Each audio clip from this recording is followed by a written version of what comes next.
Bonsoir à tous et bienvenue à la bibliothèque. Ce soir, on vous amène à un coin sombre de Copenhague, là où les deals ne se passent pas bien, là où les réunions des narcotiques anonymes ne suffisent plus, et où même préparer des boulets de viande devient une question de survie. Pusher 3 est un film brut, sans concession, un polar où la violence côtoie et absurde. Il est tout porté par un personnage aussi pathétique et fascinant, Milo. Avant les néons, avant Drive, avant les pulsions à Scorpion, il y avait Milo, ce pratiquant traiteur, qui était surtout une boule de nerfs ambulante. Et si ce soir on vous propose Pusher 3, c'est aussi parce que la trilogie ressort au cinéma le 9 juillet. Et donc c'est une excellente opportunité pour découvrir les films.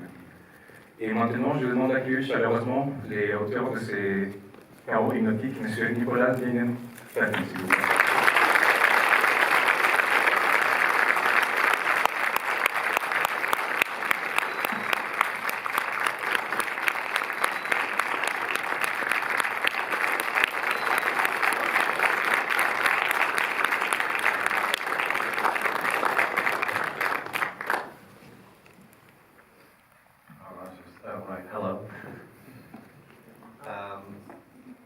I think maybe I've spoken about these movies for 30 years, so I think I'll take some questions instead. But I'll start with saying a fun fact.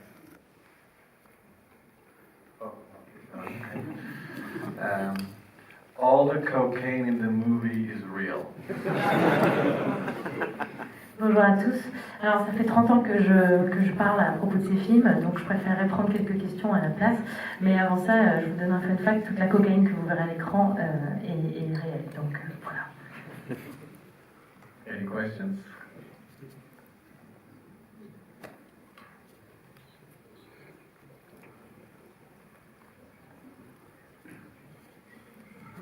Bonjour, je voulais savoir pourquoi vous avez décidé d'appeler cette trilogie Pusher.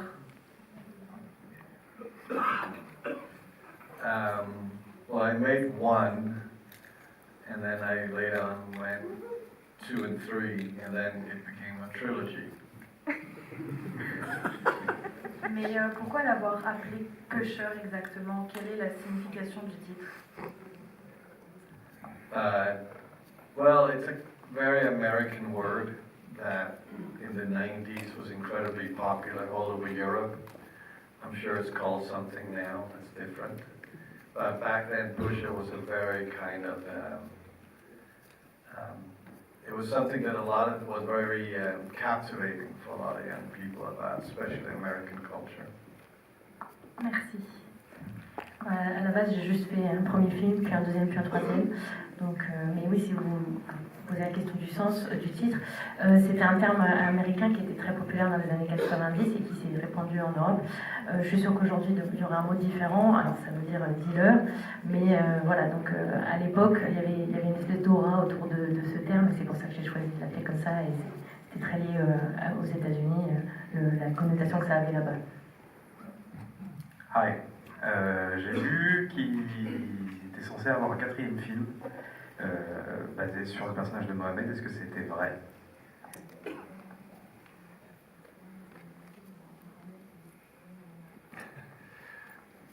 You read a lot of internet. At a certain point, you can kind of say when I made the first one, it was in 96, 95, it was in 95, excuse me. And television was really nothing still back then. And so the first was very much a movie. But when I made part 2 and part 3 many years later, Sopranos had arrived on HBO. And that had really changed television.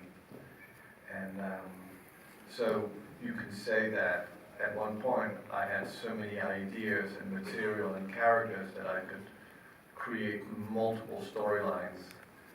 But then I realized that I needed to move on and do something else instead. But I would one day come back and revisit it again. Thank you. Which I did. Alors, je pense que vous lisez beaucoup de choses sur Internet. Alors, quand j'ai fait le premier en 95, il faut savoir que la télévision n'était pas aussi développée qu'aujourd'hui pour ce genre de contenu. C'était vraiment un film, comme on l'entend, et puis j'en ai fait un deuxième, un troisième. Et à l'époque, c'est à ce moment-là que les Sopranos sont arrivés sur HBO, et ça a vraiment révolutionné le petit écran. Donc voilà, c'est vrai que j'avais tellement d'idées en fait pour cet univers, pour cette trilogie. J'aurais pu vraiment continuer à créer encore et encore là-dessus, un peu dans l'idée d'une série, mais j'ai décidé qu'il était temps de passer à autre chose. Mais bon, peut-être que je revisiterai ça à un moment, et je pense l'avoir fait sous certains aspects. So a few years ago, I was talking to Netflix, and they had heard about these ideas and were like, "We'll do a TV show." And I said, "Absolutely." And we made a deal, and then I decided to make something else instead. That became Copenhagen Cowboy, but which is the extension of the Pusher universe, but in a more, I would say, interesting way. Effectivement, il y a eu des discussions avec Netflix il y a 4 ans où voilà, on avait discuté de certaines de mes idées. Il m'avait proposé de faire une série, effectivement. On avait fait tout un traitement et tout ça, mais finalement j'ai décidé de faire un Copenhagen Cowboy à la place, et on peut voir ça comme une espèce on va dire une extension de l'univers de Pusher. Now, if you look back at these movies almost 30 years later, would you have done anything different? Do you have any regrets about anything? No. Quand vous regardez en arrière, est-ce que vous feriez des choses différentes? Vous avez des regrets? Non, pas du tout.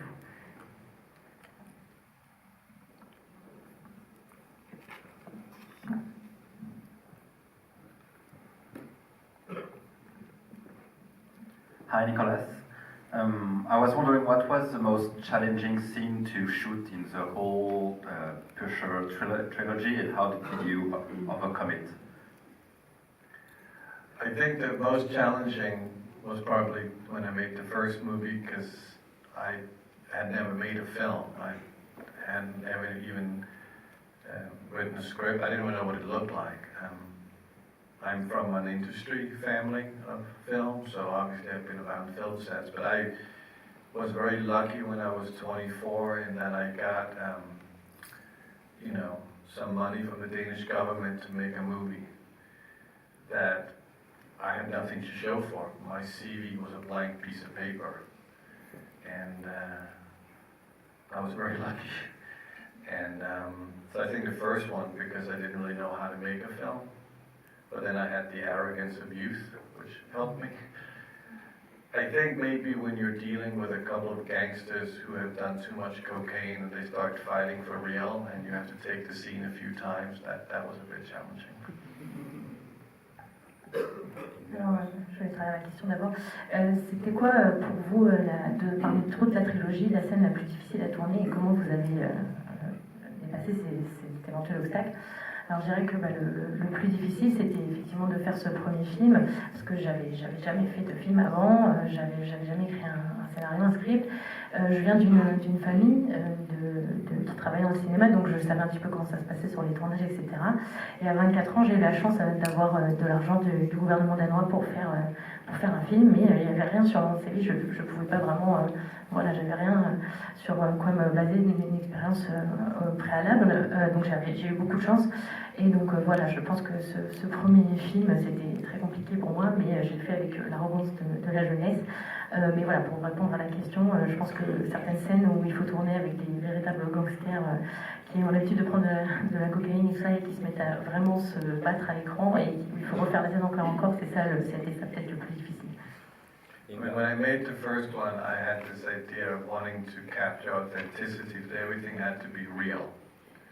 And this was before reality television really existed, so it was a very interesting way of documenting reality through fiction. And so that was the most important thing, that everything around me had to be real. Et donc voilà, je pense que le plus important pour moi, notamment dans ce premier film, c'était vraiment de capturer une forme d'authenticité, parce qu'à l'époque, il n'y avait pas la télé-réalité, par exemple. Et donc voilà, c'était vraiment important de documenter pour moi une forme de réalité à travers la fiction. La dernière, ici. Oui, bonsoir. J'ai vu la trilogie il y a longtemps et ce soir j'aimerais aussi ouvrir un échange avec vous sur votre travail en général. J'ai vu récemment vos courts-métrages pour la maison Gucci, pour une maison de moto italienne. J'avais adoré Damon. Et donc ma question est de comprendre qu'est-ce qui vous a amené apparemment dans les sujets si loin de Pusher. Et est-ce que, quel est le trait d'union d'après vous, si vous avez envie de nous le dire? Est-ce que ça a peut-être à voir avec l'imaginaire de vos personnages, les hallucinations qu'ils ont? Je ne sais pas, je vous pose la question.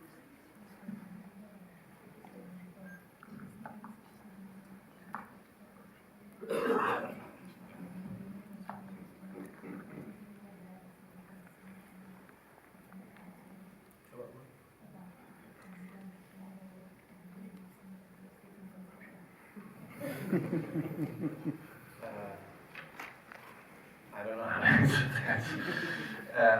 I don't really look at myself afterwards and have many thoughts. I'm not a politician, you know. I don't have an agenda. I happen to like creativity, and I just began to go. Film seemed to be what I like to work in, and I just have been very lucky in being able to stick around. But I don't have like a common theme. I'm sure there's many people on the internet who will explain to you what my issues are, but I'll let them speak for themselves. C'est très difficile de cette question, je ne sais pas vraiment. C'est vrai que je ne regarde pas tellement en arrière mon travail. Je suis pas un homme politique ni rien. J'ai pas vraiment d'idée en tête. Voilà, quand je crée, je pense que j'aime juste créer en fait, et que le cinéma c'est mon média favori tout simplement. J'ai eu la chance de pouvoir faire ça. Voilà, donc pour délimiter un thème un petit peu qui est transversal, ce serait difficile. Je laisse Internet répondre à cette question. Je pense qu'il y a beaucoup de gens qui analysent mon travail et qui sauront beaucoup mieux que moi répondre à ça.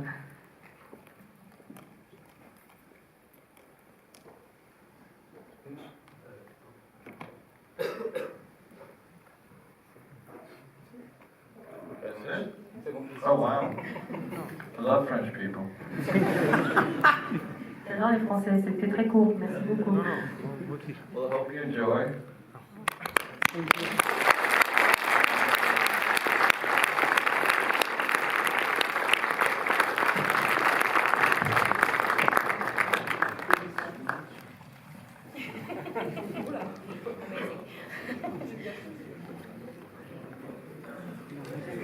Good idea.